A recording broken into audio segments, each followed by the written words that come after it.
Welcome to the Digital EDU Dialogues podcast, where we talk about what's trending in higher ed issues and offer some practical solutions.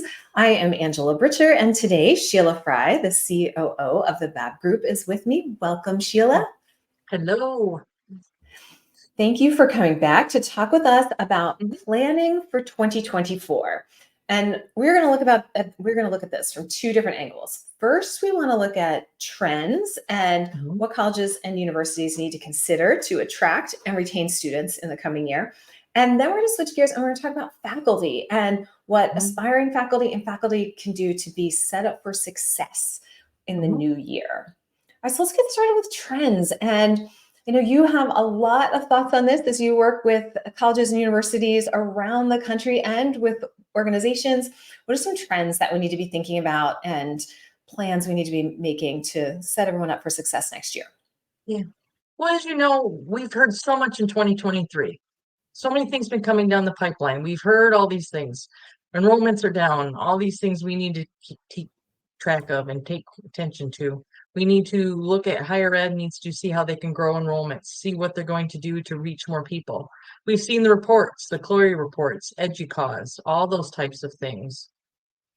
The statistics are there. The information is there. Now is the time where universities, institutions, organizations, whatever, need to take that step to do something. So in 2024, what I think a big trend is going to be about four things.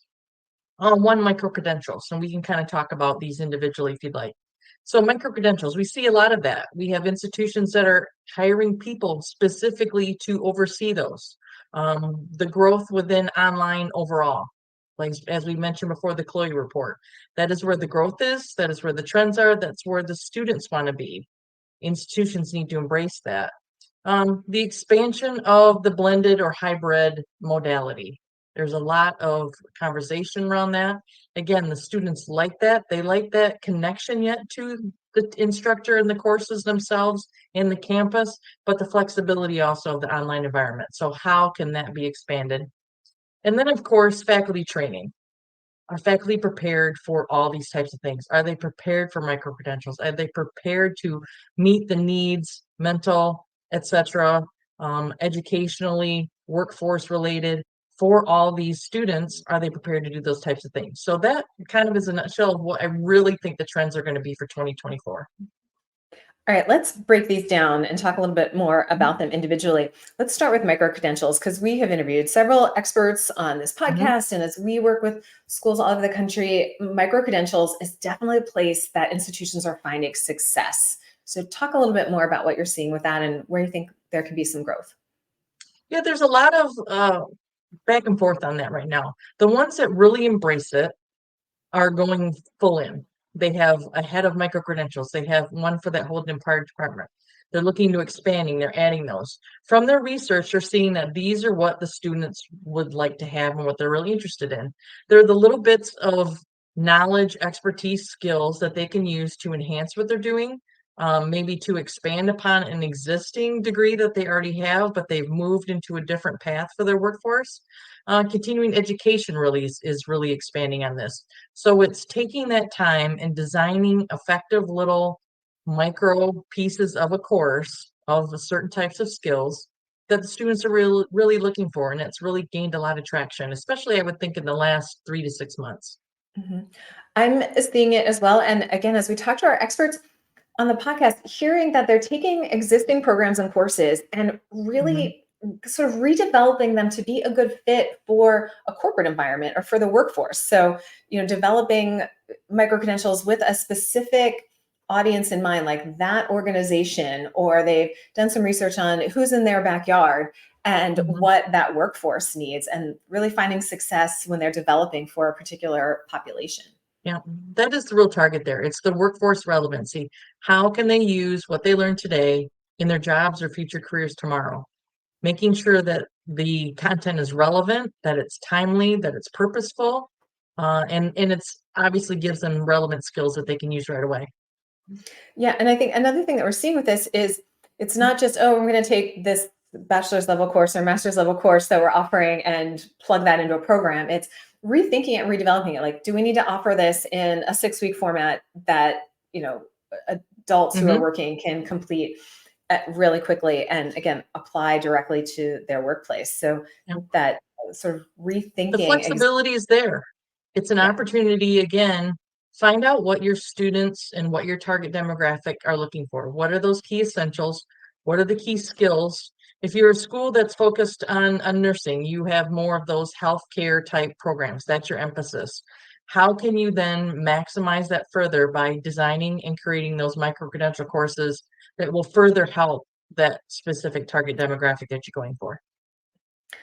Let's move into talking a little bit more about this growth of online courses and programs. Mhm. So the evidence is there, the FLOA report, EDUCAUSE, everyone says schools are investing online and we know students are looking for online. So talk a little bit more about how schools can capitalize on this. Yeah, there's a number of ways that you can do that. You can capitalize it first and foremost by maybe expanding what you're doing. Maybe you have a very small online program right now. Maybe for whatever reason that you haven't jumped in with both feet. That's your first one. Take the risk, put the budget in there, make your strategy, jump in with both feet. Um, the students will enjoy it. The students will are looking for it. I think you will reap the rewards from that investment. But again, beyond just that, what other new programs can you have? Again, going back to that workforce relevance. Where are the jobs right now? What are students looking for? Are they AI driven? Are they AI based? Are they healthcare? Are they accounting? Whatever it is, how can you capitalize on that and create a niche program that will be one that students are interested in, that they will persist, that you can grow? And we see it. We see also the success stories in the news as well. Ones that have done it on a very small scale with large rewards. So it's just taking that time, making that commitment. Um, we still see some that maybe don't necessarily believe that online is the way to go. Sadly, I think that is a mistake. I think it's one that you can, with your team, can develop something that is meaningful and powerful. Not like we all know, it's not emergency type courses that we did for COVID. Not that. High quality, instructor related, participative environment, very sound rigor. It can be done and it can be done well. It just has to have a plan to do so. And I think that planning is key. And again, as we talk to our experts, it's really about Mhm. thinking things through and having a plan. And you said something that I want to jump on about starting small, that it doesn't have to be, all right, we're going to create an entire online department and start a whole new, arm Mhm. of our college or university, that sometimes it could just be expanding what you already have. One of the schools I work for went from having one online section of a course to now there are 5 online sections of the same course because the student demand is there, that every semester Mhm. students were asking if they could take that course online. So just starting with expanding on what's already successful for you is an easy way to start, right? The demand is there, let's capitalize on it. So I think looking for Yes. those avenues that already exist for you and that students are asking for because you already you know you've got a buyer for this product. Exactly. Your risk is minimized. You can already do your existing research. You know where the demand is. You can go in your communities, go into the companies that are in your area. One of our guests had that before, where they talked about that. That was the basis for how they started their entire program.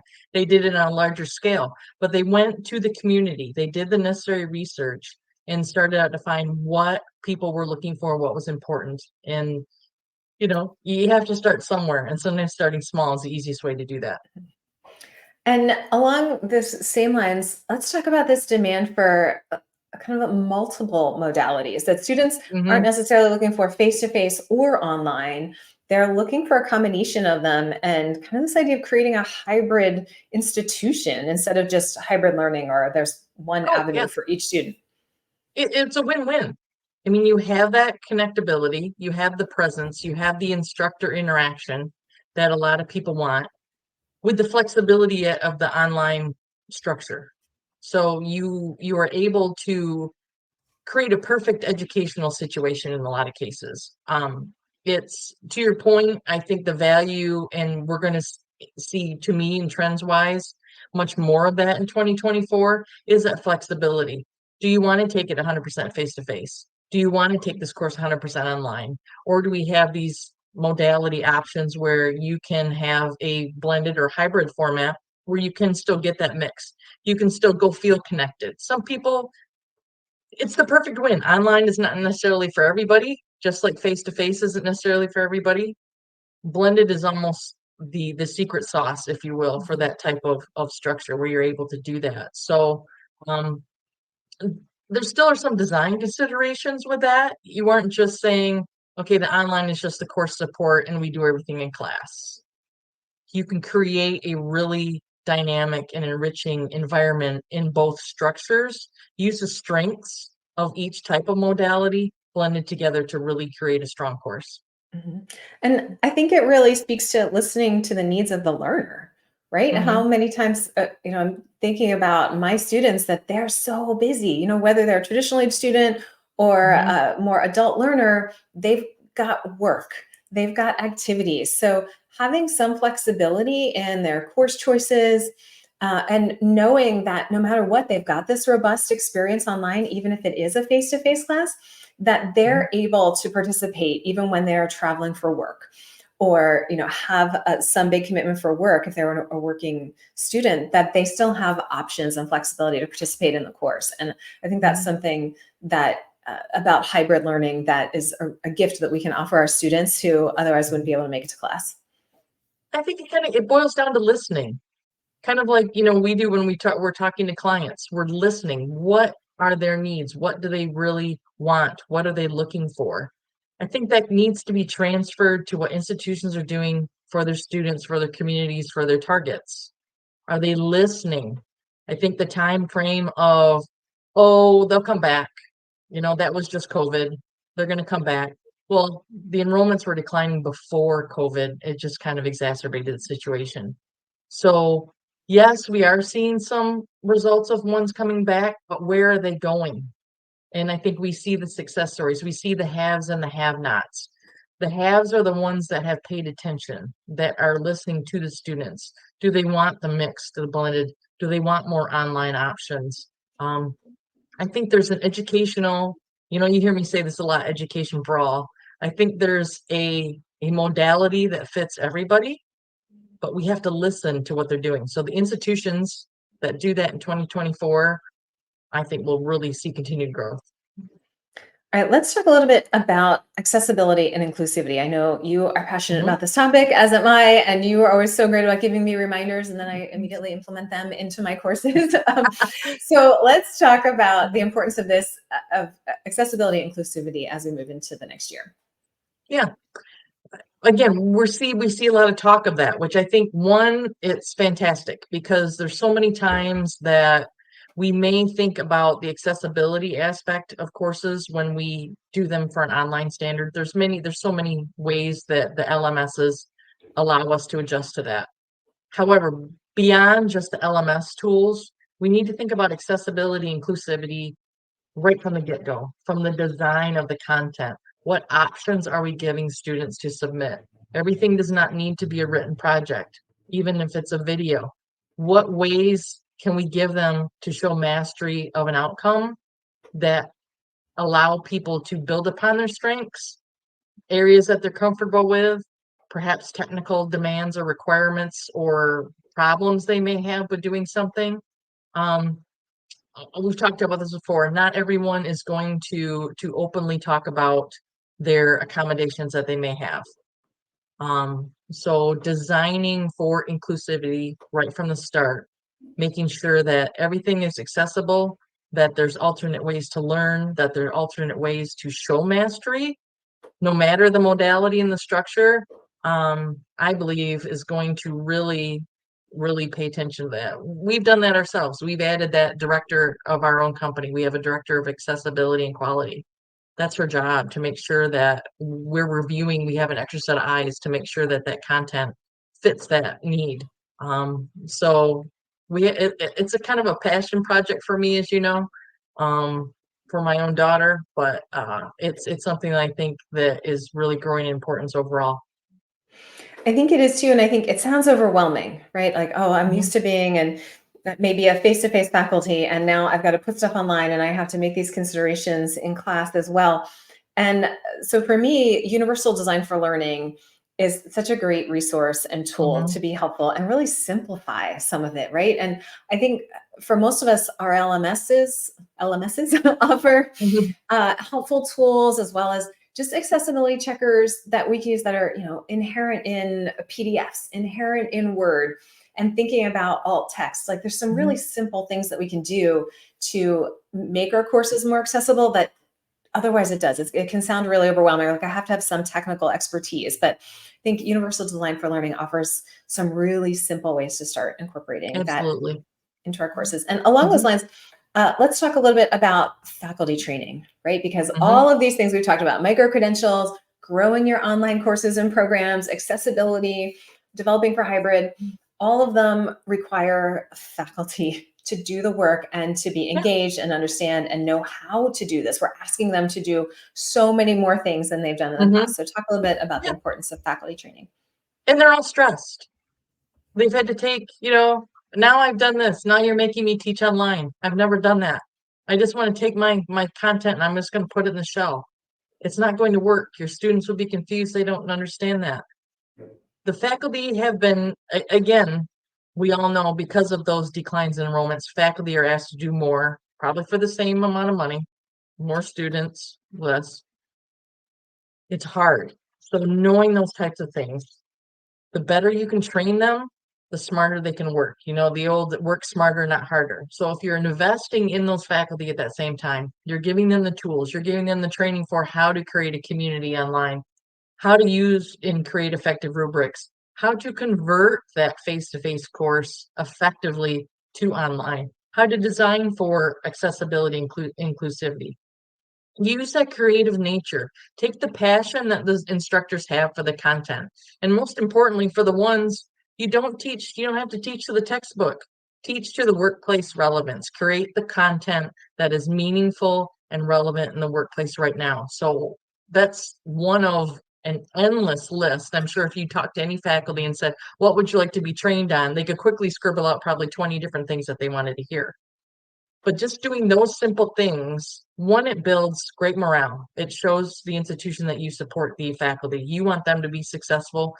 Their success is your success because the students will be successful. They will persist. They will come back. They will sign up for more courses with those faculty that they did these things for them and made them feel meaning, feel workplace relevance, feel engaged and connected.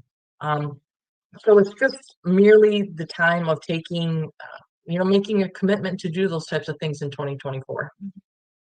All right. All these are great ideas. We are going to take a short break. And when we come back in 30 seconds, we are going to talk more about faculty and adjunct faculty and what we can do to set ourselves up for success.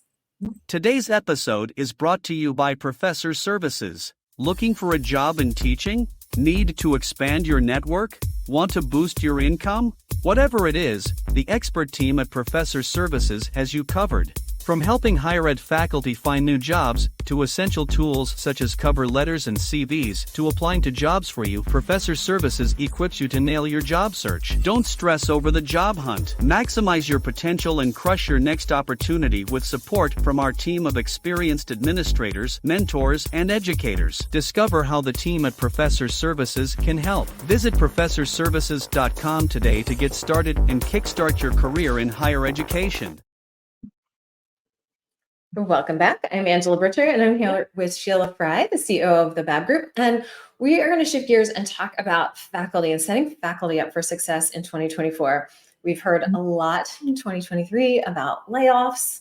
And at the same time, you and I know there's lots of institutions that are looking for people. So whether someone is facing a layoff, or they're just looking to make a transition or a career transition, or to break into academia and start adjuncting, there's a lot of opportunity, but we have to have the right tools to get there. And one of the things that you and I talk about a lot is the Chloe report and this idea that online is expanding. And that means there's going to be a bigger marketplace for online instructors and for online adjuncts. So Sheila, if you could talk a little bit about what will set faculty up for success. Well, first, it's having a good CV and not a resume. People get those confused. They use them interchangeably. They're very different. A resume is more business focused, very succinct, probably a couple pages. A CV is comprehensive. It could be 10 pages, it could be 40 pages, depending on your type of business acumen and what you've been doing throughout your academic experience. Using a CV is going to make you stand out. And then not just having a general one, what can you do? What can you put in your CV to make yourself stand out? Because you've got, as everyone looks through these piles of different applications, how are you going to stand out? You've got about 8 seconds to grab their attention. So making sure that you have all those right things that are going to grab the reader's attention, make them linger. The longer you can make them linger on yours, the greater you have the chance there. So it starts with those tools, but it's having those tools, a great cover letter. Again, it's almost like a mini interview. This is your shot to make it look, not the cover letter you wrote in college, not the ones that maybe your high school guidance counselor had you write to prepare. Ones that are succinct. They talk about how you address diversity and inclusion and working with at-risk students, how you're excited about education, how you act in the course room, all those types of things. Use it as an opportunity to really sell yourself. Again, get them to linger. You want them to linger on your documents.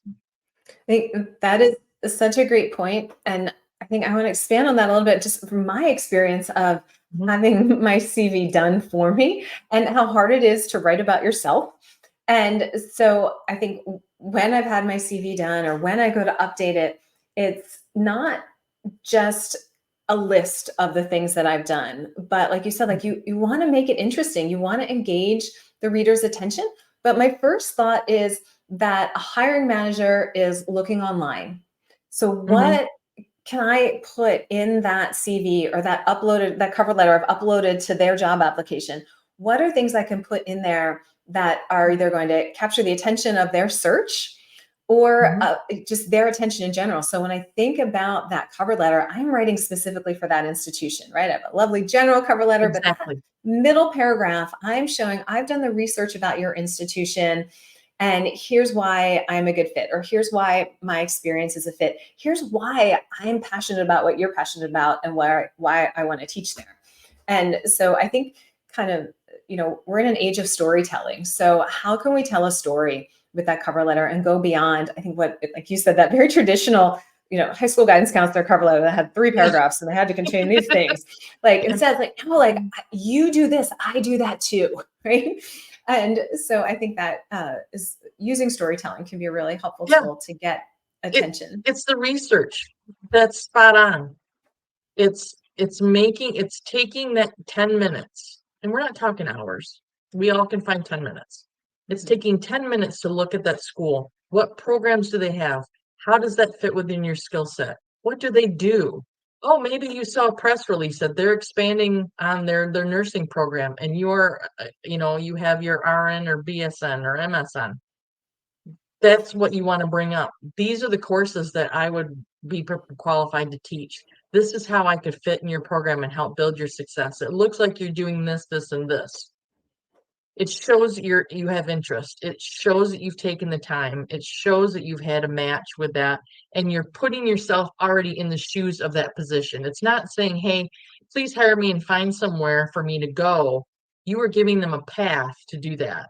And even if you're able to tie in some of your own teaching philosophy, and I know that that's something that you can put in as part of your CV as well.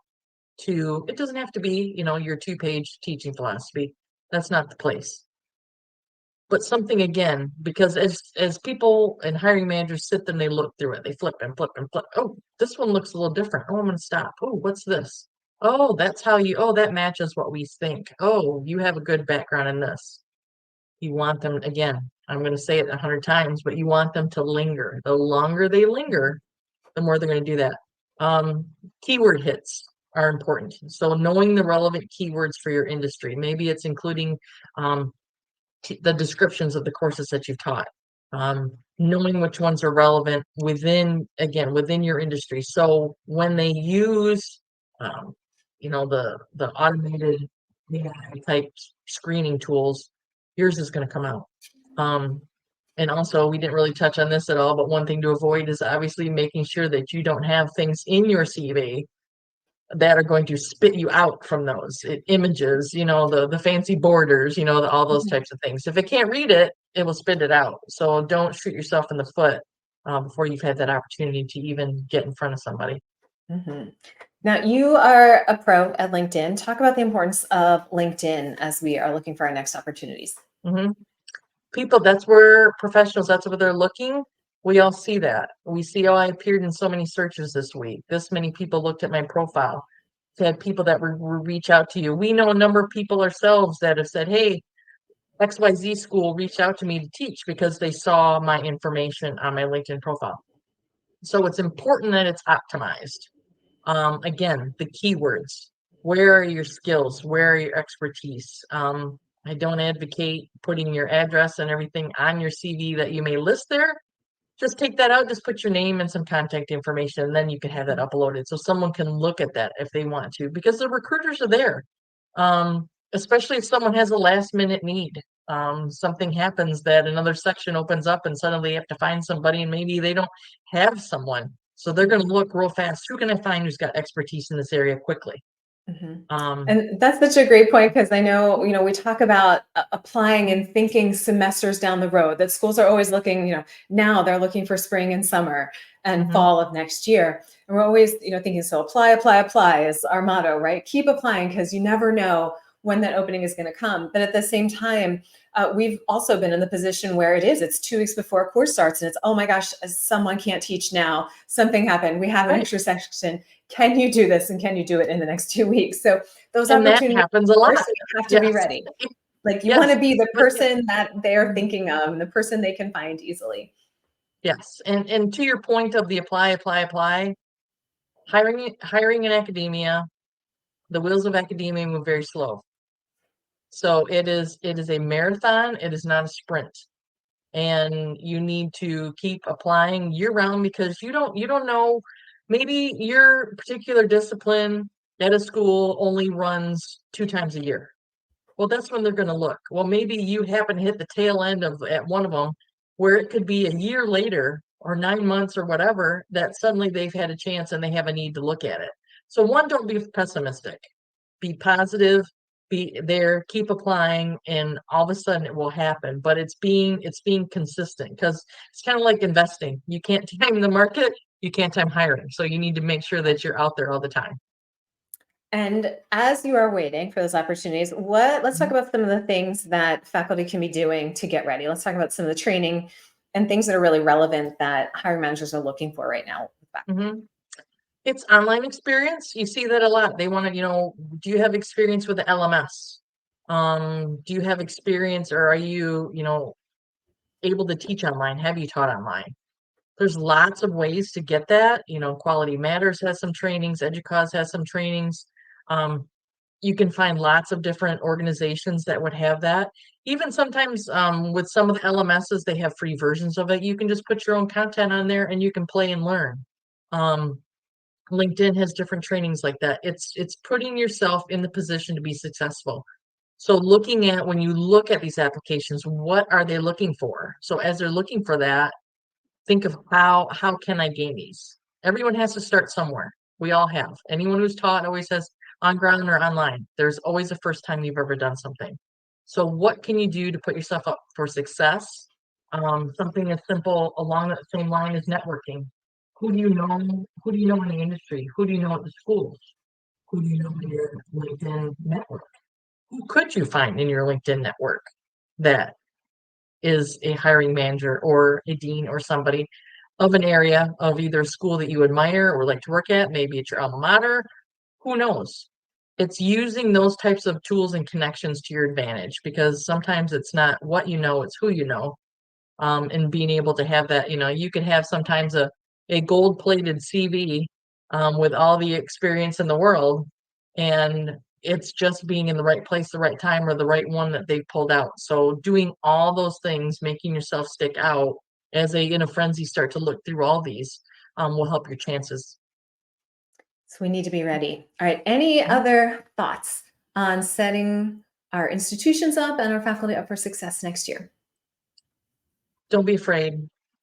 You can do it. Put your strategy in place, make your plan, work your plan. You will reap the rewards.